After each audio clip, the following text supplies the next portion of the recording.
vemos que en esa región del nivel encefálico subcortical veremos que va a estar realizándose lo que serían las actividades inconscientes.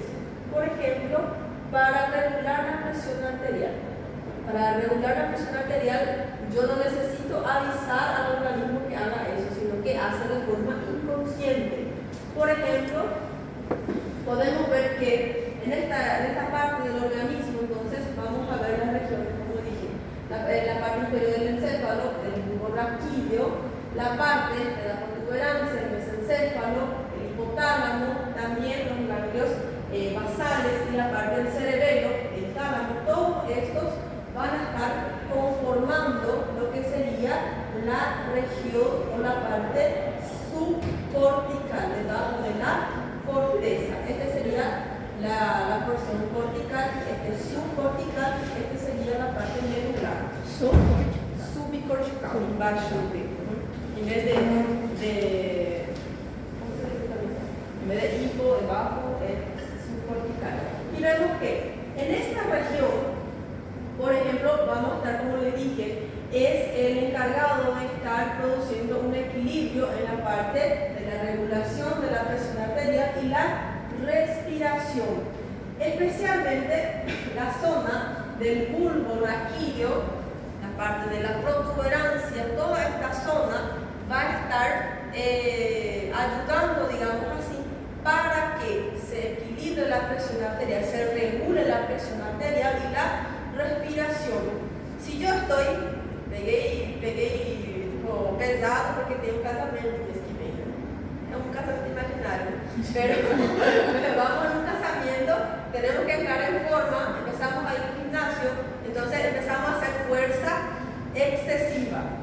Entonces llega un momento que estoy tan cansada, el organismo empieza a regular la presión arterial y también se regula la respiración. Respiro más rápido, intentando obtener más oxígeno, ¿verdad?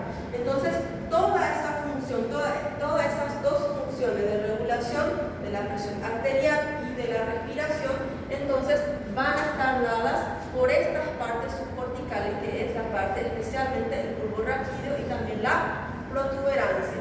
Entonces, como ellos van a estar regulando toda esa parte, entonces no es necesario que el paciente coja bastante haciendo ejercicio,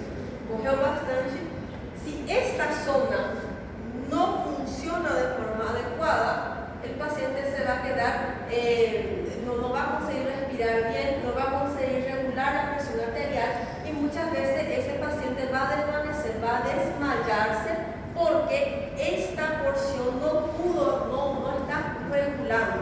Entonces, como les dije hace rato, en vez de desligar máquina, entonces solamente esta zona va a hacer con que se regule la presión arterial y también la respiración, evitando que apague totalmente la parte del organismo del paciente. Y vemos que dentro de él también el control del equilibrio va a estar funcionando de forma combinada con la parte del cerebelo. Entonces, esa porción subcortical, além de estar regulando la presión arterial y la respiración, entonces con la ayuda del cerebelo, esta porción subcortical también va a estar trabajando para equilibrar lo que es la marcha del paciente y también en la formación reticular va a estar ayudándose para equilibrar la marcha del paciente. También le va a estar ayudando la parte de la protuberancia y del mesencéfalo. Todos ellos trabajan en conjunto para que ese paciente pueda estar caminando, por ejemplo, sin ningún tipo de desequilibrio. Después tenemos, por ejemplo, ahora no olima, pero antiguamente a veces estaba en un patio y olíamos cuando cocinaba ahí a brasileña, né? A brasileña cozinhava um bife aí, fritava alguma coisa e a gente já sentia o cheiro no pátio. ¿Y qué pasa cuando nosotros estamos con mucha fome? Olemos a lo bien rico y empezamos a salivar. empezamos a salivar, empezamos a humedecer los labios y empezamos a tener un reflejo de alimentación que es el ay, qué rico, ¿verdad? Entonces, todo ese reflejo de alimentación, como por ejemplo la salivación, humedecimiento de los labios, que es una respuesta al sabor de las comidas, va a estar siendo regulada por las regiones del bulbo raquídeo, de la parte de la protuberancia, de la parte del mesencéfalo y también de las amígdalas y el hipotálamo. Todos ellos se ayudan para estar salivando, para activar las glándulas que producen la saliva, para echar la saliva, para que, como si fuera que preparándose para comer esa comida, ¿verdad? Y vemos que también va a estar en la parte subcortical, tiene la función o va a estar trabajando con la parte de patrones emocionales, como por ejemplo, sentir ira, excitación de la parte de las respuestas sexuales, reacción al dolor, reacción al placer. Todos ellos veremos que van a estar, si la parte de la corteza se destruye, mesmo así a gente va a conseguir sentir esas sensaciones, esas emociones, porque esas emociones van a estar trabajando, van a estar desencadenando, van a estar estimulando estas zonas subcorticales también.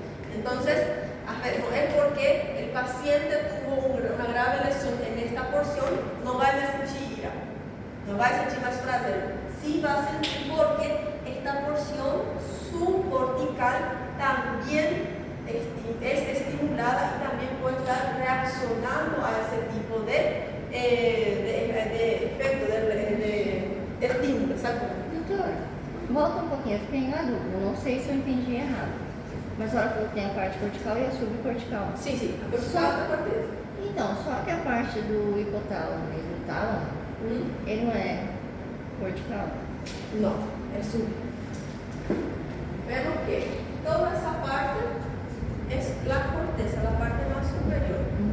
A partir de acá se conoce ya más como subcortical porque se queda debajo de la corteza. La corteza es un córtex, es prácticamente a capa final onde vai terminar la parte del sistema nervioso. Hasta la parte del bulbo, porque después comienza la médula espinal, ya es otra clasificación. Son tres clasificaciones, ¿verdad? Son tres porciones. Son la parte de la médula, la parte subcortical y la parte cortical, la moción cortical. Beleza, muito obrigada. De nada.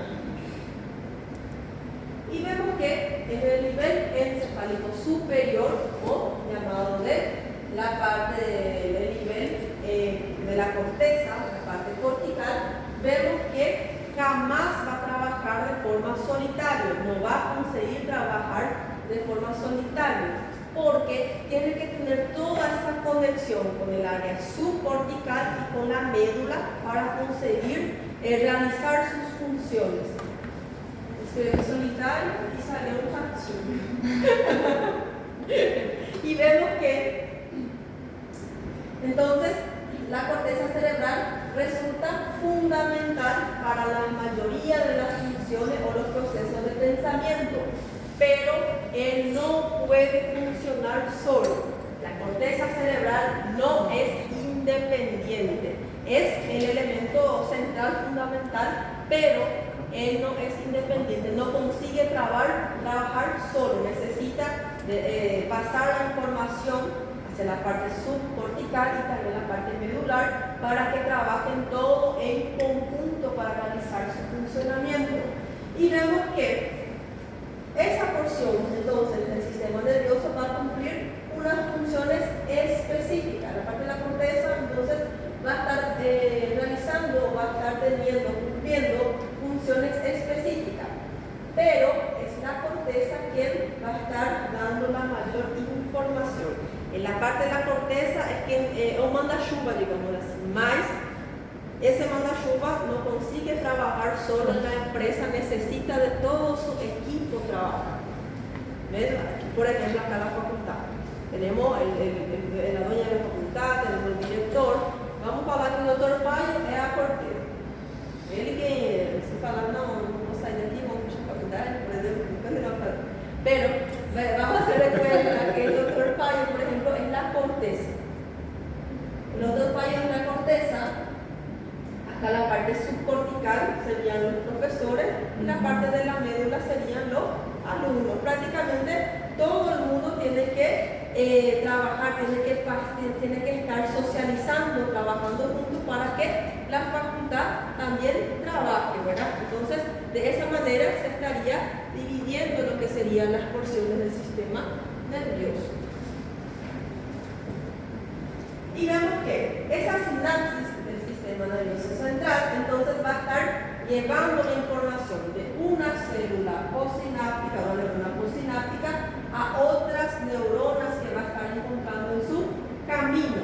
Y vemos que todo ese paso de información van a estar pasándose a través de los potenciales de acciones nerviosas que son llamados de impulsos nerviosos. Entonces, el impulso nervioso va a pasar de una neurona a otra neurona y así sucesivamente hasta llegar a su objetivo final. Va a llevar esa información de una neurona a otra neurona a través del impulso nervioso.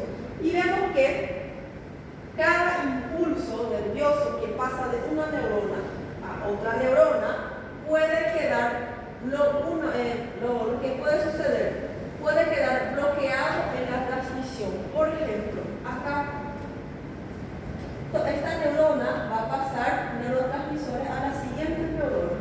Puede ser que esta transmisión, este estímulo, fique solamente en esta y no se pase a las otras neuronas siguientes. Entonces la información, digamos así, la transmisión del impulso nervioso solamente se queda acá y no consigue estar pasando más adelante porque hay un bloqueo en su transmisión. En el caso no sucede la despolarización, no entra el calcio, entonces no puede estar saliendo estos neurotransmisores. Entonces, por eso se bloquea, no consigue pasar a otras neuronas siguientes. Después, puede ser que pase también que ese estímulo puede convertirse en una cadena repetitiva después de un solo impulso. Por ejemplo, uma vez eu estava na faculdade, estava de moto, justamente entrou uma abelha que ficou bem na cara do cuello. Fue solo un estímulo, ¿verdad?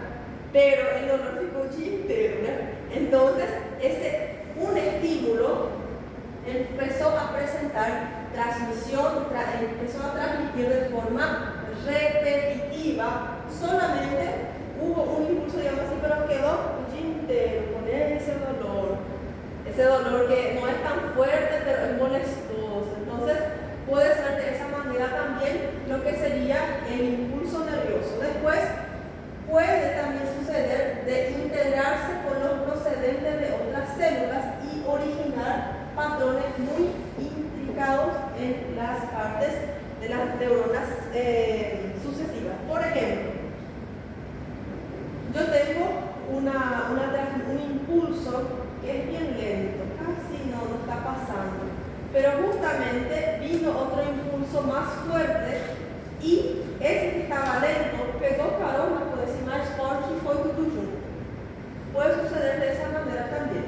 Y vemos que todas estas actividades pueden clasificarse como funciones sinápticas de las neuronas. Entonces, en todos los casos va a haber el impulso, va a estar trabajando la neurona, pero puede ser que todo ese impulso se quede bloqueado, puede ser que ese impulso se convierta en una cadena repetitiva, fica a mesma información de siempre, pero solamente fue un estímulo.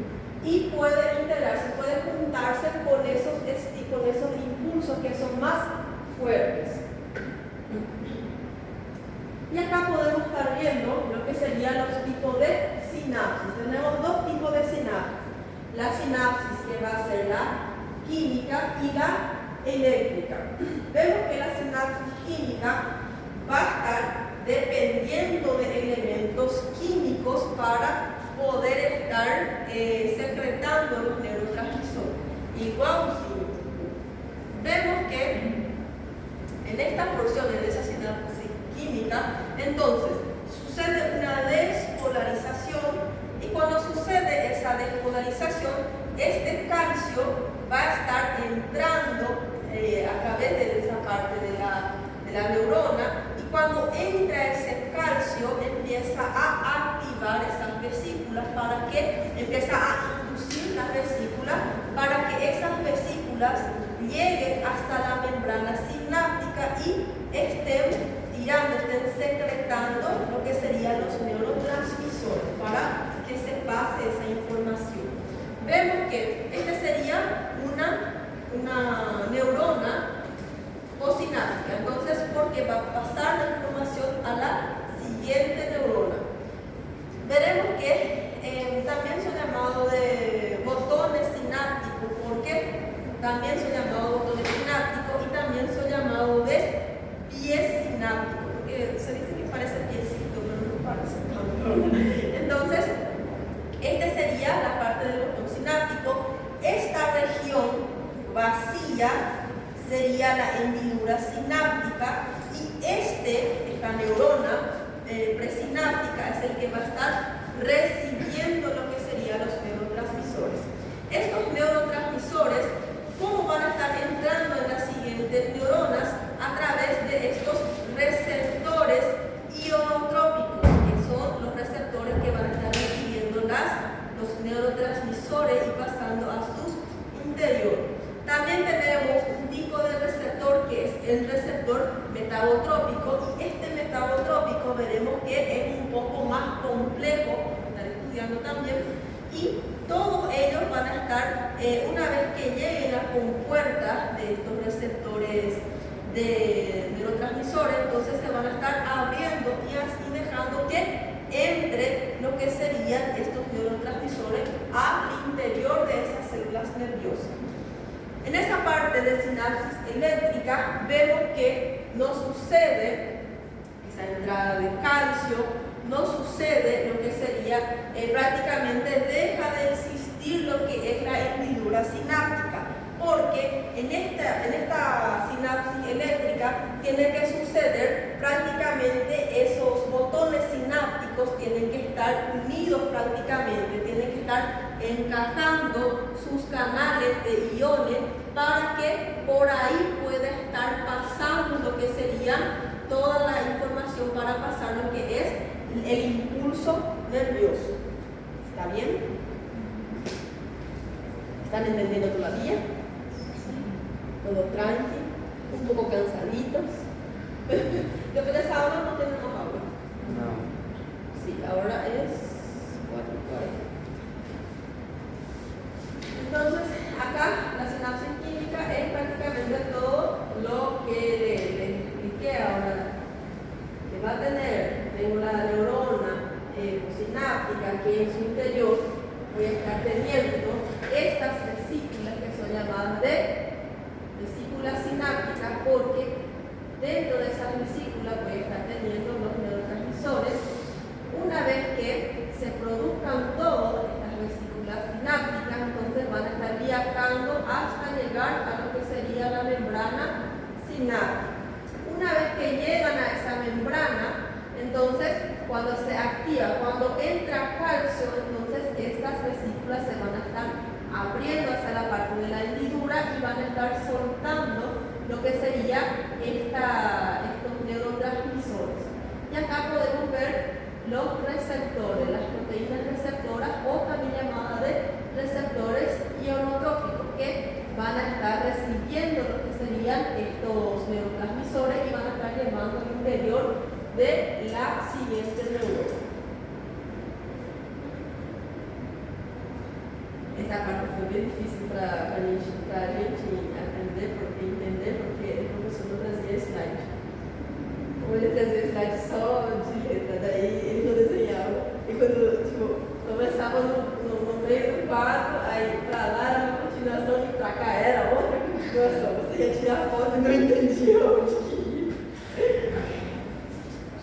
Y vemos que entre las los materiales, o vamos a ver dentro de los neurotransmisores que van a estar trabajando en esta zona de la sinapsis química, vamos a estar encontrando la acetilcolina, vamos a estar encontrando la noradrenalina, la adrenalina, la histamina, el ácido aminobutírico y también la glicina, serotonina y el glutamato. Todos ellos van a estar sirviendo como un neurotransmisor. El glutamato, por ejemplo, tiene una característica de inhibición. Él va a estar tipo cuando se está liberando muchos neurotransmisores, cuando está muy estimulado esa célula, entonces para evitar el desgaste de esa célula, de ese estímulo excesivo, entonces ahí se libera el glutamato para que inhiba esa función, digamos así, para que se deje de estar estimulando de forma excesiva. Y vemos que la sinapsis química entonces va a estar teniendo un fenómeno que es llamado de principio de conducción unidireccional. ¿Por qué se conoce de esa manera? Porque todo ese neurotransmisor que va a estar secretando va a tener solamente una dirección, tipo de la parte superior hacia la parte inferior, de forma anterior. No es que se abre todo y se intercambia todo y se mezcla toda la información.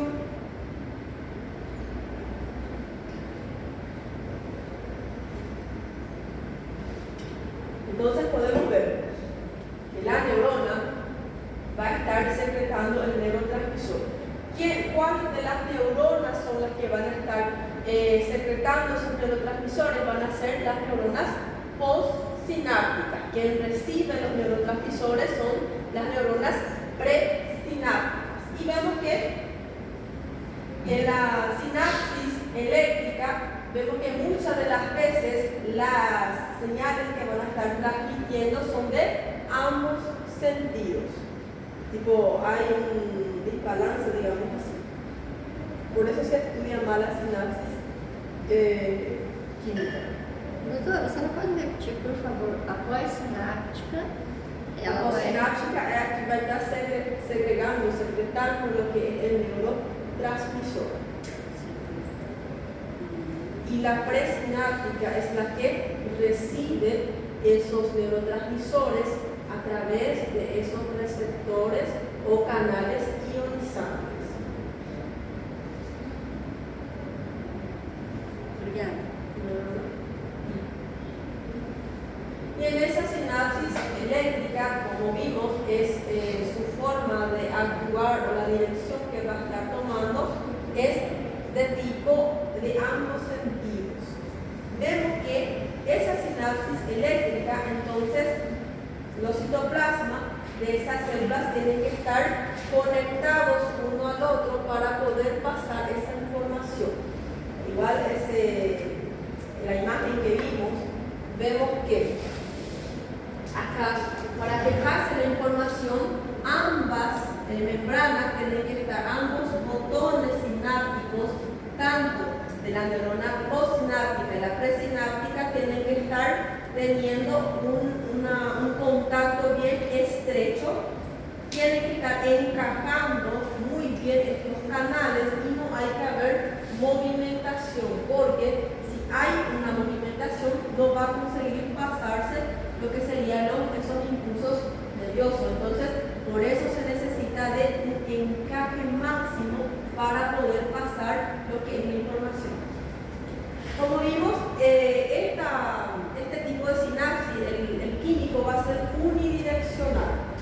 Todo lo que produce esta neurona postsináptica va a recibir la presináptica, y como a gente pode ver, esa presináptica no está secretando, solamente quien secreta va a ser la postsináptica. Por eso se conoce como unidireccional, solo una dirección.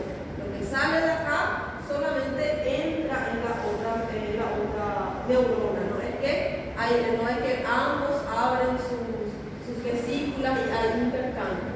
Solamente es una dirección.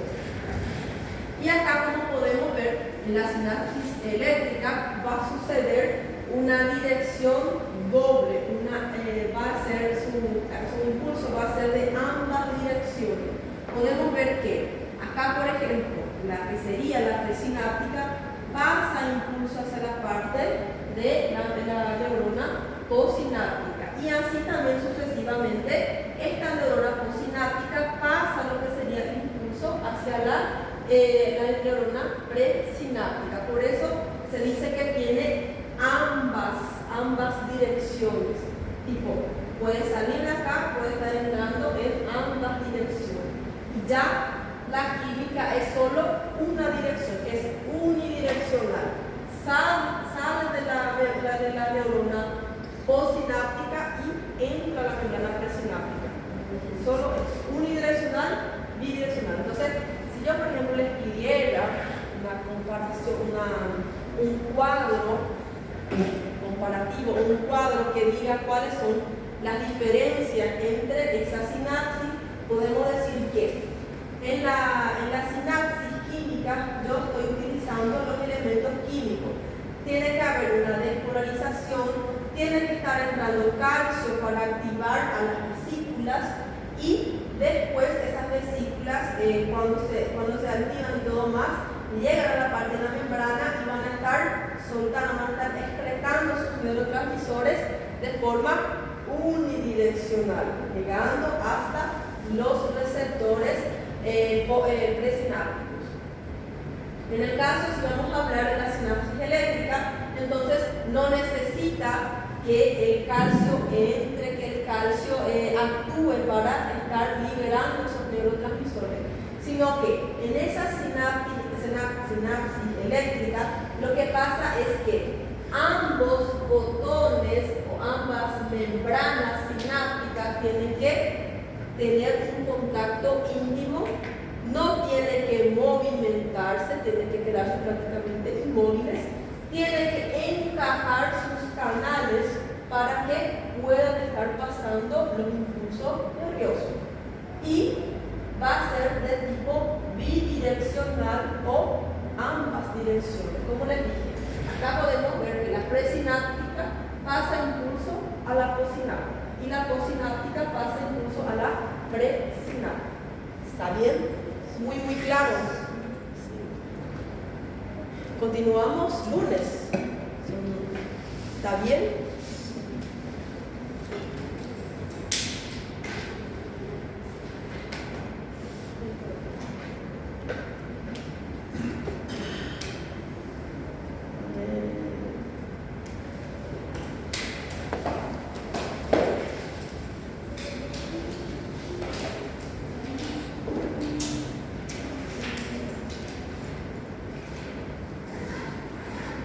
Adalberto,